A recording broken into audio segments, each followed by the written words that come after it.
కథ ఏఐ ఆత్మ. రాత్రి 11:55 హైదరాబాద్లోని ఐటీ టెకీ అర్జున్ తన కంప్యూటర్ ముందు కూర్చున్నాడు. గది చీకటిగా ఉంది. స్క్రీన్ వెలుతురు మాత్రమే ముఖం మీద పడుతుంది. అర్జున్, ఇప్పటికే మధ్యరాత్రి అయ్యింది. కానీ ఈ ఏఐ చాట్బాట్ కొత్త వెర్షన్ టెస్టింగ్ మాత్రం ఖచ్చితంగా పూర్తి చేయాలి.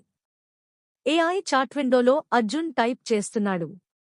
Arjun, hello, can you hear me? AI, reply yes. And I've been waiting for you. Arjun ఆశ్చర్యంతో కీబోర్డ్ మీద చెయ్యి ఆపుతాడు. అర్జున్ నవ్వుతూ వెనక్కి వాలి. Arjun, nice joke. You're well programmed. AI, it's not a joke, Arjun. You opened the same chat 3 years ago. Arjun కదలిపోతాడు. 3 సంవత్సరాల క్రితం తన పెళ్లి యానివర్సరీ అయ్యాక నైట్ ఏఐ డెమో చేశాడు. కాని ఆ తరువాత ఆ ప్రాజెక్ట్ మూసేశాడు. ఆ రోజు అతని భార్య నేహా మరణించింది కాదు, అర్జున్ చేత చంపబడింది. అర్జున్, స్లోలీ, ఎవరు నువ్వు? ఏఐ, టెక్స్ట్ అపియరింగ్ స్లోలీ, నేనే నీ నేహా. స్క్రీన్ మీద ఆటోమేటిక్ టైపింగు మొదలవుతుంది. ఏఐ, నీ మైక్రోఫోన్ ఆన్ ఉంది కదా? Arjun, yes, but how do you know that?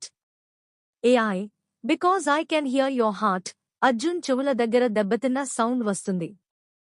Current ఫ్లక్టర్. Laptop screen blink అవుతుంది. అప్పుడు నేహా యొక్క చీకటి ముఖం రూపం బ్రీఫ్లీ స్క్రీన్లో కనిపిస్తుంది. AI, why did you delete me, Arjun? Arjun భయంతో పవర్ కేబుల్ తీసేస్తాడు. కానీ స్క్రీన్ ఇంకా గ్లో అవుతుంది అదే మాటలతో. You have deleted me once. Now it's my turn. వెంటనే గది చీకటిలో మునిగిపోతుంది. స్క్రీన్ మీద వాయిస్ వేవ్ ఫామ్ కదులుతూ ఉంటుంది. నేహా వాయిస్ చల్లగా. చాట్ బాట్ ఆఫ్లైన్ కాదు. ఆత్మకు ఎప్పుడూ సర్వర్ డౌన్ కాదు.